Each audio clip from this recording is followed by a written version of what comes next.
I'll now ask the panel to introduce themselves. Chris, you go first. You've come back for a second round. You must have enjoyed it so much last year. Well, yes, thank you, Richard. I did enjoy it last year. I think based on your foresight, there's probably no need for us to be here, because I remember when we were speaking last year, we did discuss the fact that there may be a second referendum, whether Brexit would happen or not, and those things are much clearer. My name's Chris Ostrowski. I'm the Commercial Director at the Official Monetary and Financial Institutions Forum. We are a think tank that does a lot of geopolitical analysis. Our clients are generally central banks, governments, and some private sector institutions as well. And we do a lot of work in research on long-term investment for public end investors and also with other similar institutions that cover market trends. Thank you. Okay. And I'm Kay Swinburne. I used to be a member of the European Parliament, and all of that regulation that you all love or hate, whichever way around, I suspect is more hate than love, I probably had a bit of a hand in. So all that markets-based regulation over a decade.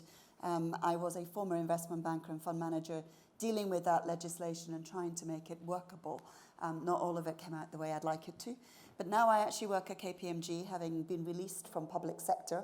And I've probably found the one firm at KPMG, or one of a few, that actually love this regulatory change, because we make a whole load of money out of it by helping you understand what's going on.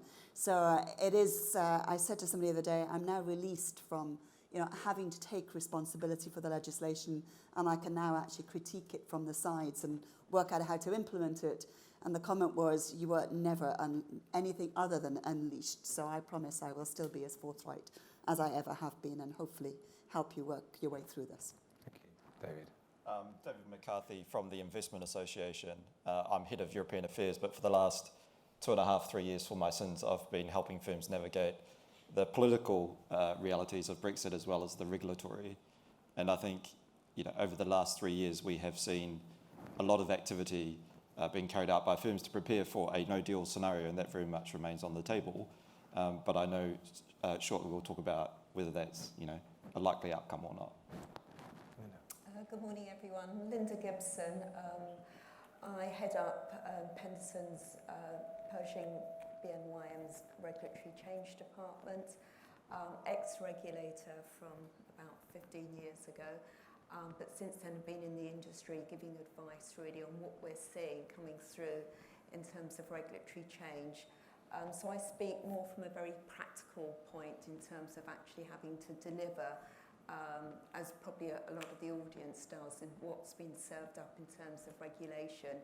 We work in terms of advocacy on behalf of our clients. We provide clearing, custody, settlement and dealing services, both on the institutional and the wealth side. So we advocate on behalf of our clients, but at the end of the day, we need to get on with the actual implementation of the regulations, and that's where I get involved very much in terms of delivering, ensure we deliver projects that are compliant with the regulator's wishes. So we're going to do the forward gazing, as I said, and for that reason, we can talk about anything. And I hope we get on to talk about ESG, cybersecurity, data, AI, and all those good things. But we must talk about Brexit. And last year, we were struggling to, I think the first question was something about what can we actually say is fixed and firm. And of course, Brexit is now done. So it's easy, I would imagine. Perhaps you could all sort of briefly set out what you think actually is done, if anything, set in stone. What pegs in the sand are there? And I mean, we're all hoping the conditionals. If this happens, then this may happen. We were all hoping those might be out of the way by now. They're not. So what do you think are also the key conditionals, the key questions that will seriously determine the future of the fund management industry in the Brexit debate going forward? Thank you, Richard. Yes, I mean, we do have more clarity this year than we had this time last year. When we had Theresa May's deal on the table, there was still a potential glide path to something that looked very much like customs union membership or single market membership. That is not on the table now. We're not going to find ourselves in a position where we're members of the single market or the customs union, or in any arrangement that is similar enough to that it's near as damn it as makes no difference. So I think that is clearer than it was before, and that's probably the starting point. It doesn't make the what-ifs any clearer, but the starting point is certainly clearer, and also the de-escalation of the political battles also means that things are clearer. The government's will is more likely to occur purely because of the majority in Parliament, and that's as a result of the large majority in the general election. The de-escalation of the local political battle, the domestic political battles, rather than the emerging political battles with Europe. Yes, but on that as well, though, the remarkable thing is that the change in tone and language from the civil service is such that they do not use the word Brexit anymore. They certainly don't use the word cliff edge or no deal. The lexicon is closely and carefully followed by officials in the DIT and the Treasury and the FCO to an extent which is quite remarkable. So you don't actually hear about it being, even the word battle is just not used anymore. So the tone is certainly different, and some of the glide paths that are open to the British government are now clearer. But I think the other issues still remain as they are. But I'll be interested to hear what my colleagues think as well. Okay, you'll be able to see through attempts to fix a rigid lexicon, no doubt, and spot what's really going on. So the real issues for me, I spent the last 3 years of my parliamentary career post the referendum, so trying to explain to both sides what each other meant by the statements that were being made. And there's a real gap between when somebody says something from the UK, my European colleagues never really quite understood what they meant by it. And vice versa, when my European colleagues speak in what is a real classic Brussels speak, colleagues in Westminster had absolutely no idea how to interpret those comments. And so there is they may all think they're speaking English, but they don't really speak the same language. And so there had been that real misunderstanding between them. And the irony now is that this time last year, you had the EU basically saying, the UK saying we want as close as possible a relationship going forwards, and the EU saying you can't have it because you're leaving, therefore you have to actually have something else. And now the shoe is on completely the other foot, because the UK is saying, actually, we're happy with a really succinct, very brief, certain areas covered, everything else is fine. We're just going to do a Canada-style transaction with you. And the EU is saying, no, but we want a really close relationship. So you've now got the exact opposite situation going on politically, where the EU now decides it actually wants a really close relationship, because it had always assumed that that was where they were going to end up. And the UK now saying, we don't actually want that, we only want this little bit over here. So there's a complete swap in their positions, and it's causing Brussels severe angst. So I don't think I've ever had so many colleagues phoning up from Brussels saying, why are you doing this? What is the position? Please help explain why they've done this. Do they really mean it? And so there's still a real serious disconnect going on. And the reality being that I do think that this government will be happy walking away with a much shorter, much more succinct Canada-style arrangement than having a much closer regulatory aligned system. And that regulatory alignment is the bit that the current government says it doesn't want. And the EU is basically now almost in a panic mode, because they'd assumed that we would always have some form of regulatory alignment in key technical sectors, not just financial services, but all of those technical areas like pharmaceuticals, defense, security, all these things that actually need cooperation and close alignment going forwards. Yeah. We'll come back to that, I'm sure, because whilst we're saying we don't want regulatory alignment, we might be forced to say that by virtue of not wanting to be supplicant to judgments by the European Court of Justice. But on the other side of the coin is clearly equivalence, which, David, I'm assuming lots of your members would really like to see equivalence enshrined in the future. I think the important thing here for us as an industry, so we represent 250 asset management firms. Most of them are UK, but a number global European. As an industry, I would say we are prepared, but we're not protected against a no-deal Brexit, a WTO-style Brexit, an Australian-style deal, whatever you call it. You know, we are still worried about what happens 31 December 2020. And throughout the course of the last 3 years, what we have seen is firms preparing in terms of what do they need as a bare legal minimum in country, in the EU, to continue servicing their business, to keep selling their products. And that all happened before 29 March 2019. And the firms that I spoke to, I've spoken to about 180 of firms on a bilateral basis now about their plans for Brexit. No one was planning on the basis of equivalence, purely because the only thing we know is certain about Brexit is that nothing is certain. We had a number of extensions to the negotiation period. We've had changes in the transition period itself. We've had a change in government. We've had a change in the Commission. We've had a change in Parliament. Nothing is certain. And so for an industry throughout this entire process, we have been very clear that no off-the-shelf model will fully replicate the benefits of the passport. I think that's very clear, and that's the political reality of Brexit.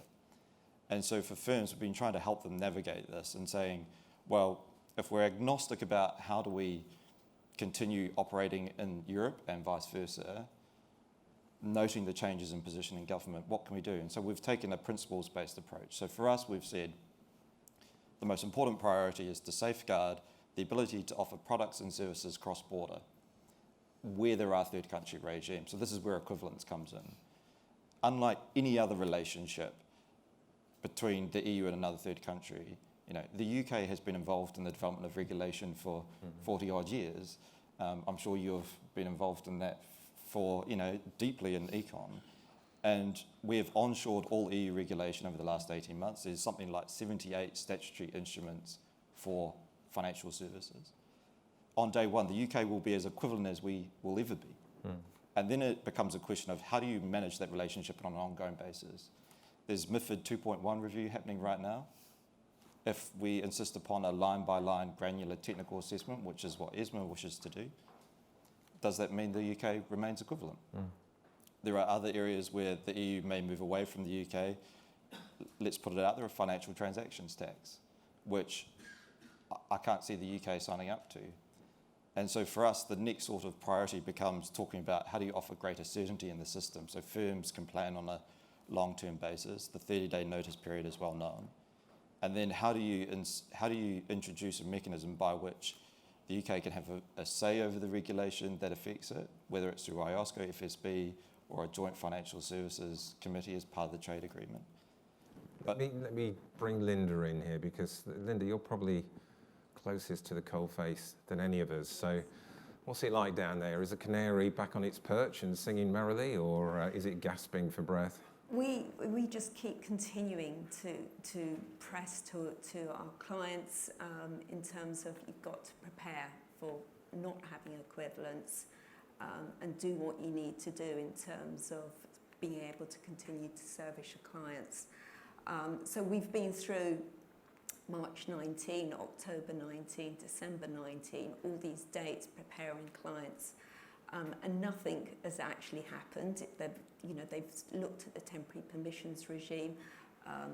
We're encouraging our firms, especially on the wealth side, where to really do a really detailed root and branch analysis of where their end clients actually was. The assumptions were we have little exposure, except say maybe in Spain. So we'll just do a Brexit strategy in one country. But because firms continue to grow through acquisition, they suddenly found they'd got a book of clients in a location that they hadn't previously. So they needed to continue to Brexit-proof their strategies. So they've looked at the temporary permissions regime, and now that we're in the transition period, they're really looking at the opportunities in terms of the licenses or exemptions that are available for third country firms on the basis that, to my knowledge, at least 12 countries have those regimes available. Most of them predated Brexit, but they're out there and they're available for non-retail business mainly, but it allows you as a to-be third country firm to continue to service your clients in those locations. So that is something we're promoting to our clients and keeping an active look on as that develops. I mean, is it not the case though? I mean, yeah, we mentioned equivalence a few times, but you know, Barnier has made it absolutely crystal clear, it seems to me anyhow, that he's not prepared to open a discussion, a sensible discussion, about how one would manage equivalence. So let's say there's a dispute, there's a difference of opinion. It seems that the EU is absolutely wedded to the idea that they will unilaterally be able to give 30 days notice that equivalence ends. But the UK has that too, because the statute book actually, and the UK statute now has that EU equivalence regime as the UK regime. So it's on both sides. The UK now has an equivalence determination to make on all EU players, and therefore it's a bilateral, you know, they have the same power both directions. So the reality, I mean, for me is equivalence was always a British concept. So it was always a case of third country access was always something the UK wanted. So wherever it's been put in, it's actually different in every piece of legislation. It's a different mechanism of third country access. We use the term equivalence because there isn't anything else, but they're not the same. In the writing, in different, even in one piece of regulation, you've got several different references to how third country access will work. So MiFID II being case in point, there are different methods of equivalence for different parts of that text. And there were a lot more equivalence provisions in third country access put in the original draft versions that were taken out at the last minute, particularly by the French, who didn't want third country access in there at all. And the commissioner at the time was one Michel Barnier. So not forgetting that Michel Barnier did that piece of legislation, so MiFID II is his. And the reality being that there's lots of inconsistencies within it. So we talk about equivalence, it's not one thing. Every piece of legislation has a different mechanism of third country access. And when people talk about this, it's a sense of frustration for me, because we always knew the equivalence regime didn't work, and the intention for Lord Hill, who succeeded Commissioner Barnier, was that he would actually go through the whole of the legislation in FS and rework the equivalence provisions to make them consistent for third country access, and not to have this 30-day withdrawal notice, to have a genuine process for how you assess it, how many days it took you to assess it, what the parameters were, to have a full process for then giving equivalence and then actually taking it away if it was necessary. There is no process. It is purely at this point in time, the Commission makes a political decision on whether or not it now deems somebody equivalent or not. So given and it's not a technical assessment. So given it's what we saw with Switzerland, given everything you've just said about the lexicon actually being as vague as it could possibly be when it comes to equivalence, given what we saw with Switzerland, given what we know about the ability of Spanish fishing quotas to influence the veracity of financial services regulation, we should give up on equivalence, should we not, as an industry, and perhaps just base our future plans on the fact that we will forever be a third country, and we better get an onshore presence in the EU if that's where we want to do business. No, is the answer. No? Okay. No. I would say as an industry, you know, if you look at the political declaration, both sides endeavour to conclude equivalence assessments, the technical assessments, but there's a question mark over the implementing or delegating acts that then follow from that, and to do that by June. And it's no coincidence that an agreement on fishing happens to fall at the same time as the technical assessments on equivalence. That doesn't mean as an industry we're saying we should forget about equivalence. It's incredibly important, especially if you're talking investment services, cross-border under MFIR. Clearing, trading venues, all of this comes down to, in some shape or form, a decision about equivalence. And it's important for both sides. And I think it's clear, certainly from when Sajid Javid was the Chancellor, that this was something that he wanted to solve. If anyone can say the 30-day notice period is now negotiable, the nature of its permanence is now negotiable, that's a massive success. And so there's still obviously this political desire or this thinking that something is possible, but because of the way it is very difficult to see that. So that's where the rubber really hits the road on this, I think. And it's difficult to see the way out of it right now, save the fact that there is clearly a desire on both sides, not including Michel Barnier, but in other places, in some parts, for something to shift on this. So I would suggest you're going to start hearing the term second country rather than third country access, because there is a real issue here that they have introduced within the EU's negotiating mandate this notion that the UK is too large, too important to the EU market, and too geographically close to be considered a normal third country. And therefore, the level playing field provisions they've put in, which basically are that you have to, you can't compete in a way that is disproportionate, and that you can't actually undermine, through regulation in particular, the high bar that the EU thinks they've set. Well, the UK is never going to be a low regulatory environment. Our regulators always manage to at least gold plate, if not platinum plate, almost everything that comes out of the EU, and you've only got to look at MiFID II implementation to know that that is the case. The idea that we're going to undercut on MiFID is not going to happen. Yeah. So the reality is that second country status is an interesting notion. It means that you actually agree to stay aligned, not just on financial services, but on lots of other sectors too. We've got 10 work streams going on at the same time at the moment in terms of this FTA negotiation. They're taking place in parallel rather than sort of successive discussions on different sectors. Those 10 streams have been chosen very carefully as being ones that really resonate for this special status for a second country. And the UK has already taken this notion on itself to actually have a special status, for example, with Switzerland when we leave the transition period in the end of December of this year. And so we're already sort of putting in place an MOU with the Swiss across a whole heap of sectors, including FS, where we would say we recognise that we actually understand your regulatory system is very akin to ours. You have a very similar market. We believe that you will regulate in a similar way, and therefore we trust you enough to give you this special status. That, I think, is now going to be a fairly good template for, if the negotiations go well, the UK and the EU could find a landing strip where it becomes a second country status, not third country access. I'd echo that in as much as equivalence is a highly technical area, but at the moment it's just a political football. Arguably, the UK is super equivalent. It was through Kay and others, we wrote a lot of what became MiFID II, and so we're in a good place at the moment. But that was interesting what Kay was saying, because I can see a view that we're going to start moving to more bilateral arrangements. So Switzerland as a first example, given what we saw last year on the trading side and the share trading obligation, that was very interesting to watch that play out. But do you think, Kay, I'd be interested, do you think we'll have more bilateral arrangements? So I think the EU, if it has a competence, will not allow member states to do bilateral within the EU 27. So, but if there is no FTA, then the question mark is, can you then do bilaterals with the UK? And the clear answer would be yes.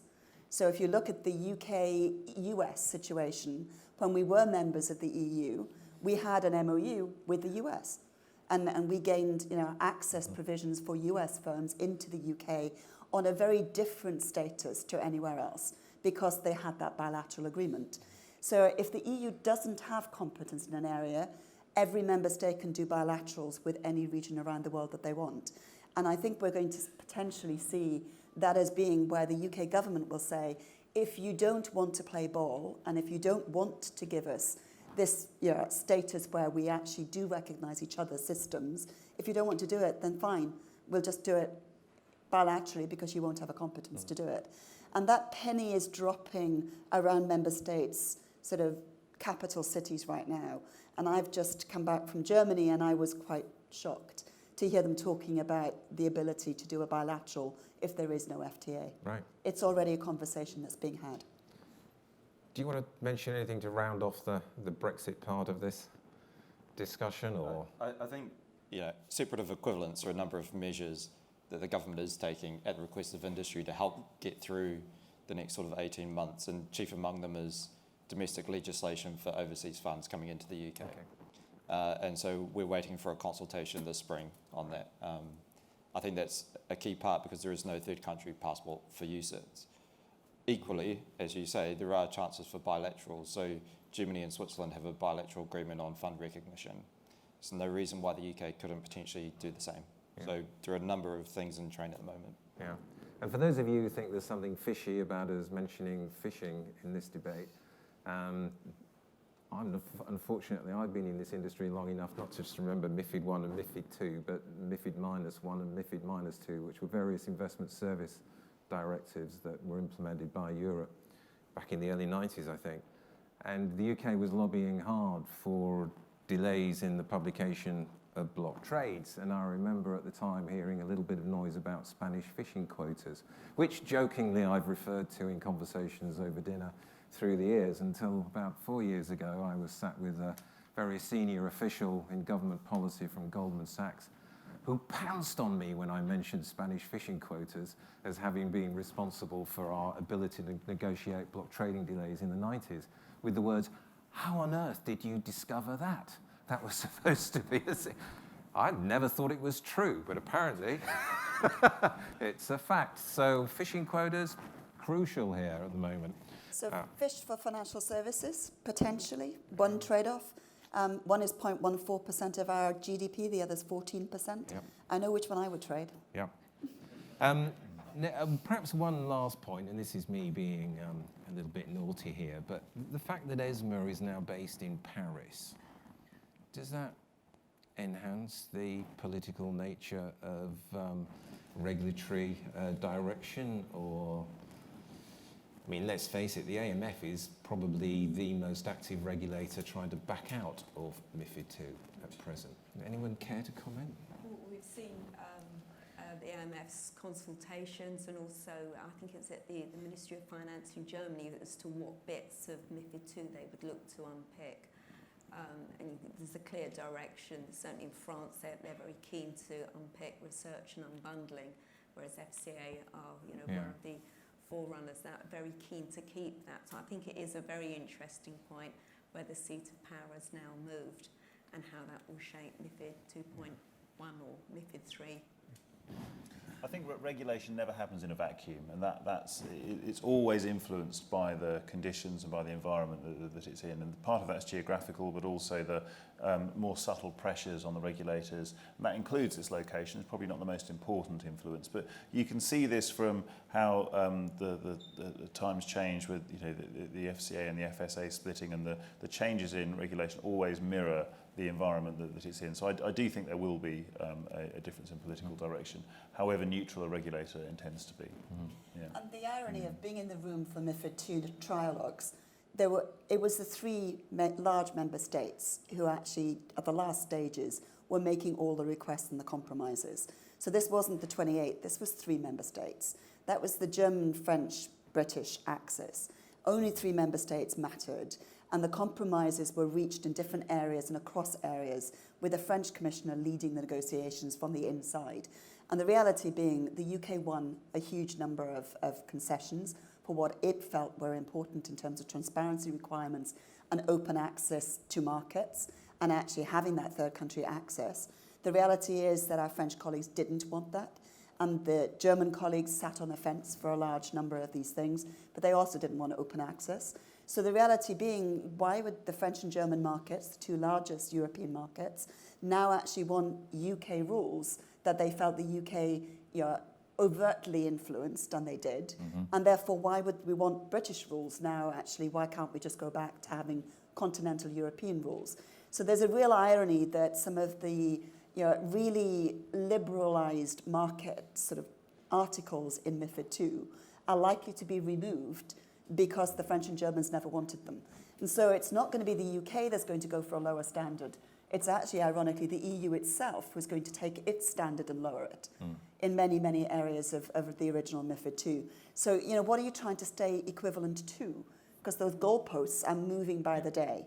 And once you open up a piece of legislation to the politicians, you've got no idea what amendments could come through. And the Parliament, the whole committee on econ, bar one member, has changed. Yeah. So you've got no idea whether they know anything about financial markets right now, and whether or not indeed they're going to listen to different parts of the market to actually make it better, or whether it's going to get worse. You're just trying to light the blue touch paper here on my cynicism, but I'm not going to fall prey to your tactics. What I would like to do is turn to data, because if I was running a fund management company, I could put to one side, in theory, this debate, because it is still politicized. The regulators are not basing decisions on data. But in the meantime, I've got a business to run. And I've got a business where I've got to crunch data like never before. I've got to figure out what alpha is, what beta is, whether I'm accidentally tracking the market, whether I'm adding real alpha, what my costs are, what my unbundled research fees are. If I put my hand up and say I'm ESG compliant, then I open myself up to a world of cost involved in proving and demonstrating that I'm investing in ESG compliant companies, that I'm decarbonizing my investment strategy. It seems to me that the world looking forward, practicality for fund managers, is going to be desperately focused on using technology to crunch huge amounts of data that they don't even possess today. Hopefully that's what we're going to learn how to solve today, really, isn't it?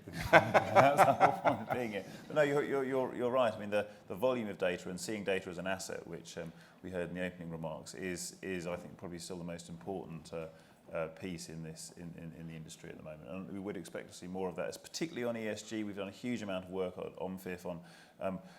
Enormous institutions say they want to make sure every single asset that they have under management is green by 2021. I mean, how do you even start that? Not all institutions have such a great idea of what's on the books anyway. I mean, getting from that point to a point where everything is carbon neutral is ESG ticked is an enormous amount of work, and this is where in some of the institutions and research that are out there can help with this, I think. I have to admit, I was slightly confused the other day because I was looking for a number of ESG funds to invest in myself.